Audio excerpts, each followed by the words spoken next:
ফেরেশতা নাজিল করব আর অভাব মুক্ত করে দেব, আর মৃত্যুর পরে আমার জান্নাতের সবগুলো দুয়ার আমি তোমার জন্য খুলে দেব। ওমরের হৃদয়ে ভয় ছিল কার? উনিও প্রেসিডেন্ট ছিলেন, ঠিক কিনা? ওমরের মতো দেশ সারা পৃথিবীতে কি আর হবে? বাংলাদেশের মতো আমি হিসাব করেছি কমসে কম 250টা বাংলাদেশ একখানে করলে ওমরের স্টেটের হওয়া সম্ভব। ওদিকে মিশর, ওদিকে আফ্রিকা, এদিকে আফগানিস্তানের গজনবী পর্যন্ত। সুবহানাল্লাহ বলেন।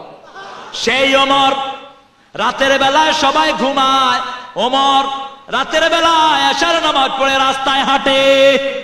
একটা পাহারাদার ওমরের সাথে নাই। পাহারাদার কে? আর ওমর হেঁটে হেঁটে বলে, আল্লাহ যেই দায়িত্ব আমাকে দিয়েছেন আমি যোগ্য ছিলাম না, এখন যদি ফোরাতের তীরে একটা কুকুরও না খেয়ে মারা যায় আমি ওমরকেই আপনার দরবারে জবাব দিতে হবে। সারা রাত কেটে যায় ওমরের রাস্তায় রাস্তায়। হঠাৎ করে একদিন চোখে পড়লো দূরে এক জায়গায় চেরাগের আলো বেরিয়ে আসছে। ওমর হেঁটে হেঁটে চলে গেলেন, সেখানে গিয়ে দেখেন একটা তাঁবুর ভিতরে একজন মা দুটি শিশুকে দেখে ঘুমিয়ে পড়েছে। ওই মা কি যেন লাড়ছেন। ওমর গিয়ে সালাম দিলেন, জিজ্ঞেস করলেন, মা আপনি কি করেছেন? মহিলা বলছেন, চলে যাও, খলিফা খবর নেয় না, তুমি কে খবর নিতে এসেছো? ওমর নিজের পরিচয়টা দিলেন না। আমরা হলো তো কইতাম আমার সিনোস নাকি, ঠিক কিনা? কথা কন না খায়। আহা, পুলিশে ধরছে এক চোরে, কয় আমার সিনোস। পুলিশ লাভ দিয়ে খাড়াইছে। কার নাম? কয় কি জানি। কয় আমি হলাম মন্ত্রী সাহেবের ভাতিজার ঘরের ফুফাতো ভাইয়ের ঘরের মামাতো ভাইয়ের হমন্দি। এখন পুলিশ এটা মিলেতে মিলেতে ওটা পকার পার। এরকম ব্যাপার আছে না নাই? আহা, এবার কিছুটা ফোনের দৌরত্ব কমছে। সারা রাত কষ্ট করে পুলিশ আসামি ধরে, রাইফেল সহ আসামি ধরেছে, এরকম নজির আসরা নাই? ঢাকা থেকে মন্ত্রীর ফোন আসছে, ওসি, ইয়েস স্যার, হ্যাঁ স্যার, আপনার হোক ক্যান্সার। হায় রে স্যার, জি স্যার, এই কারে ধরছ? স্যার ঢাকায় অস্ত্র সহ ধরছি স্যার। কয় তুই জানোস না এই বল তুমি আমার লোক? কয় স্যার অস্ত্র সহ। অস্ত্র সহ চাইরা দেবেন, ঠিক কিনা বলা? অস্ত্র শুনতে স্যার। বাংলাদেশের পুলিশের মতো ট্যালেন্ট পুলিশ সারা দুনিয়াতে নাই, আলহামদুলিল্লাহ বলেন। চোখ দেখলে আসামির খবর বলতে পারে। ওই যে বর্ডার দিয়ে যেগুলো ঢুকে বাংলাদেশের পুলিশগুলো দেখেন না শরীরের কি অবস্থা, শুধু একটু কোনার চাতায়, আর যেটা আসামি হেটার ভিতরে কি হয়, ঠিক আসামির হাত গোড়া দিয়ে গিয়ে ধরে। আলহামদুলিল্লাহ বলেন। জাতিসংঘে যত দুনিয়ার যত পুলিশ নিয়েছে বাংলাদেশের পুলিশের মতো ট্যালেন্ট পুলিশ একটাও নাই, আলহামদুলিল্লাহ বলেন। কিন্তু এই পুলিশকে যদি স্বাভাবিক শক্তি দেয়া হতো, কত আগে সন্ত্রাস, উচ্চা মারা, বিলাই মারা, মাইরা শোয়া ফেলাইতো, ঠিক কিনা বলেন? তবে এখন কিছু স্বাধীনতা পুলিশের আছে না নাই? আলহামদুলিল্লাহ বলেন। র্যাব আসার কারণে পুলিশের শক্তি বাড়ছে না কমছে? আবার ঘুষ খাওয়ার কারণে শক্তি বাড়ছে না কমছে? ঘুষ যদি পুলিশ না খাইতো কত মর্যাদা পুলিশের থাকতো, ঠিক কিনা? এখন তো বেতন বাড়ছে, এখন আর ঘুষ খায় না। গাড়ির কাগজ পত্র দে, যা। আছে না নাই? মনে হয় যে গাড়ির সুদটা 14 গোষ্ঠী জেলে পাঠায় দিবে। এই যখনই ড্রাইভার দাম লাগাচ্ছে, গাড়ি ঠিক মতো চালাইছে। আহা, কি অবস্থা! লাভ কি এটা করে? লাভ কি? যতজন অফিসার ঘুষ খায় আমি বলবো তাদের ঘরে শান্তি নাই। আপনারা খবর নেন, তাদের ঘরে শান্তি। গত রমজানের আগে, রমজানে এক ডিসি আমাকে দাওয়াত করেছেন, নাম বলবে চিনবেন আপনারা। ডিসি ইফতারিতে বসছেন আমাকে নিয়ে, সাধারণ এরকম একটা টেবিল, কাঠের টেবিল, 4-5টা বাটির মধ্যে পেঁয়াজু ডাল পরে সামান্য সাধারণ ইফতারি খাচ্ছি। তিনিও খাচ্ছেন, আমাকে বলছেন হুজুর আপনার স্মৃতি বলেন। আমি কিছু স্মৃতিচারণ করলাম, তিনাকে বললাম আপনার স্মৃতি বলেন। তিনি কাঁদতেছেন, বলতে পারতেছেন না। বলছি হুজুর 17 বছর আমি ডিসি ছিলাম, 1 পয়সা ঘুষ আমার পেটে আমি ঢুকাইনি। বলে তিনি কাঁদছেন, বলছেন হুজুর আল্লাহ কি এটার প্রতিদান আমাকে দিবেন নাকি? আমি বললাম আমার আল্লাহ তো ঘোষণা করেছেন ইন্নাল আবরারা লাফি নাঈম, নেক কাজের মধ্যে যারা থাকবে দুনিয়া আখিরাত দুইও জাহানে আল্লাহ তাদেরকে জান্নাত দিয়ে দিবে, তারা শান্তিতে থাকবে। আল্লাহু আকবার। আপনি কি কোনো শান্তি পান নাই? তিনি বলেছেন হ্যাঁ হুজুর আমি পেয়েছি, আমি অনেক শান্তি পেয়েছি। আমি বললাম কি পেয়েছেন? তিনি বলছেন, আমি যখন ঘরে ঢুকি মনে হয় জান্নাতের ভিতরে আমি প্রবেশ করলাম। আমার মেয়ে, আমার ছেলে মসজিদে আজান হওয়ার সাথে সাথে আমার ছেলেটা নামাজে চলে যায়, আমার মেয়েটা আমার বিবিকে সহ যায় নামাজে দাঁড়িয়ে যায়। প্রায় রাতে আমার বিবি আমাকে ডাকায়া তাহাজ্জুদের নামাজ আদায় করে। আমি যখন ঘরে ঢুকি মনে হয় জান্নাতের মধ্যে আমি প্রবেশ করেছি। আল্লাহু আকবার।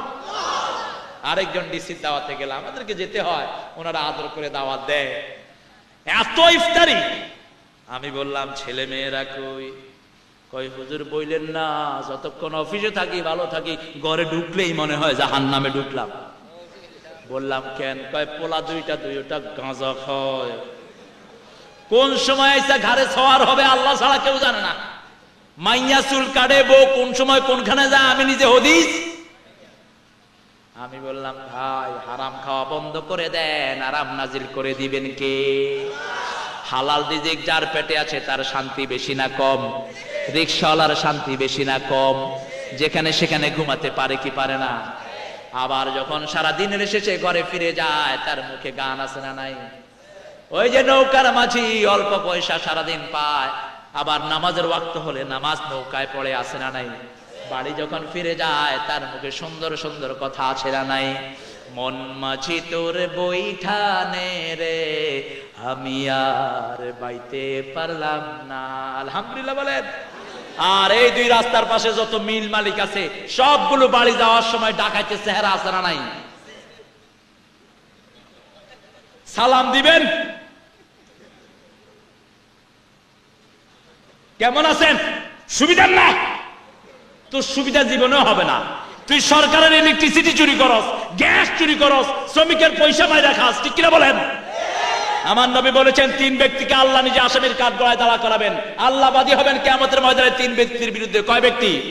প্রথম যারা স্বাধীন মানুষকে বিক্রি করে দেয়, দুই নম্বর যারা আল্লাহর নামে কসম কেড়ে সেটা পূরণ করে না, তিন নম্বর যারা শ্রমিকের পয়সা মাইরা খায়।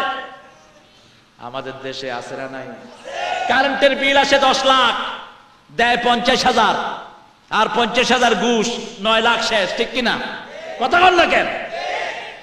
গ্যাসের বিল আসে 12 লক্ষ, 1 লক্ষ দিয়া আর অফিসে যায় 50,000, আর 11.5 লক্ষ, কি হইলো? শেষ। এটা কার যাচ্ছে? কার? 14 কোটি জনগণের, ঠিক কিনা বলেন? এই জন্য মিল মালিক মিল আছে যার 2টা, অসুখ আছে তার 4টা, ঠিক কিনা? রাতের বেলায় ঘুম আসে না, এমনি করে ছায়া থাকে। কয় ছায়া রিসত কেন? কয় এখান দিয়ে কেমনে কেমনে জানি করে। গরিব অসুখ চিনেও না, বড় লোকের কত অসুখ। এক রিক্সা লাগছে রংপুর থেকে, এসে দেখে তার সাহেবের পা মোটা হয়ে গেছে। কয় স্যার আপনার পায়ে কি হয়েছে? কয় আমার তো ডায়াবেটিস। ও কয় কি সুন্দর রোগ, আমার যদি হইতো। হ্যাঁ, জীবনে এটা নামই শুনে নেই। কি ডায়াবেটিস আর ডায়াবেটিস, গোড়ার ডিম। আরেক সাহেবের বাসায় গিয়ে দেখে সাহেব শুয়ে আছে। বলছে স্যার আপনার কি হয়েছে? তো বলছে যে আমার অ্যাপেন্ডিসাইটিস অপারেশন হয়েছে। কয় কি সুন্দর রোগ, আবার হইলে তো খুব ভালো হইতো। আল্লাহ যারা নেয়ামত খায়, হালাল রিজিক খায়, তাদের শরীরটা ভালো রেখে দেন কে? আলহামদুলিল্লাহ বলেন। এই জন্য প্রশংসা করবো কার? চাইবো কার কাছে? সবচেয়ে বড় রহমতের মালিক কে? আল্লাহ বলেছেন আমার কাছে চাইবা, কারণ আমি হলাম আর রহমানির রহিম। মানুষের দয়া যেখানে শেষ, সেখানে দয়া শুরু হয় কার? আল্লাহর যদি একটু রহমত হয় সারা দুনিয়া খেয়ে কুল পাবে না। আল্লাহ একটু দয়ার দৃষ্টি যদি কোনো জায়গায় দেয়, সেই জায়গার সম্পদ আমেরিকার শয়তানেরাও পুলে শেষ করতে পারে না, ঠিক কিনা? ট্যাংরা টিলায় আগুন লাগিয়েছে আমেরিকার কুত্তাগুলো, ঠিক কিনা বলেন? ট্যাংরা টিলার আগুনের জন্য ওই যে বাংলাদেশের এই যে এমপির জন্য আমাদের দেশে একটা কালা পাঠাইছিল না আমেরিকা থেকে, কি নাম? হ্যারিকে টমাস। মাশাআল্লাহ, বৈশ আর কি কালা, বৈশের চেয়ে কালা। ওরে দেখলে মনে হয়তো 5টা বৈশের মাথা বোধহয় এখানে গেছে। এটিএনে গেছে, এটিএনে গিয়ে আমারে খুঁজতেছে। তো এটিএন চেয়ারম্যান বলল যে তার সামনে তুমি পড়লে হি উইল পানিশ ইউ, তোমার অবস্থা খারাপ করে ফেলবে। ডোন্ট টক অ্যাবাউট তারিক, তারিক সম্বন্ধে কথা কইও না। উনি বাংলা ভাষা শিখলেন। উনি বাংলা ভাষা শিখে আমার নাম এরি, তোর জানোয়ারের গোষ্ঠী গিলাই তোর, তোরতে ভালো ইংলিশ বলে আমাদের দেশের মেথড গুলো, ঠিক কিনা বলে? তুই বাংলা শিখতে পারস নাই, কারণ বাংলা শিখার জন্য যোগ্যতা দরকার আছে না নাই? কারণ বাংলা ভাষায় কোরআনের শব্দ অনেক আছে না নাই? আলহামদুলিল্লাহ বলেন। কিন্তু তোর ইংরেজি ভাষা আমাদের দেশের বহু লোকে জানে কি জানে না। রিক্সাওয়ালা পর্যন্ত ইংরেজি কম বেশি জানে কিনা? আপনি বিশ্ববিদ্যালয় বলবেন, চিনবে না। কি বলতে হবে? ইউনিভার্সিটি। ইউনিভার্সিটি বললো কবে মিয়া বাংলা কইতে পারেন না, ইংরেজি কইছেন কেন? হ্যাঁ, বিশ্ববিদ্যালয় কইছে ঘুরতে আছে শুধু। কয় কিরে কই যাবেন? কয় ইউনিভার্সিটি। কয় এটা আগে না কইবেন মিয়া, বাংলা কইতে পারেন না মিয়া। আবার আমার দেশের এক লোক সৌদি আরবে থেকে আসছে, কয় ভাই কেমন ছিলা? কয় ভাই সব তো কোরআন দিয়ে কয়, নামাজ আর একামতটা শুধু বাংলায় কয়। নামাজ আর একামত বুঝি বাংলায়, এটা সে বুঝে, এই জন্য মনে করে এটাও বাংলা। আলহামদুলিল্লাহ বলেন। এই জন্য রহমত চাইবো কার কাছে? আল্লাহ বলেছেন আমার সবচেয়ে বেশি রহমতের জায়গা হলো তিনটি। জোরে বলেন কয়টি? প্রথম রহমতের জায়গা আল্লাহ বলছেন, পড়েন আর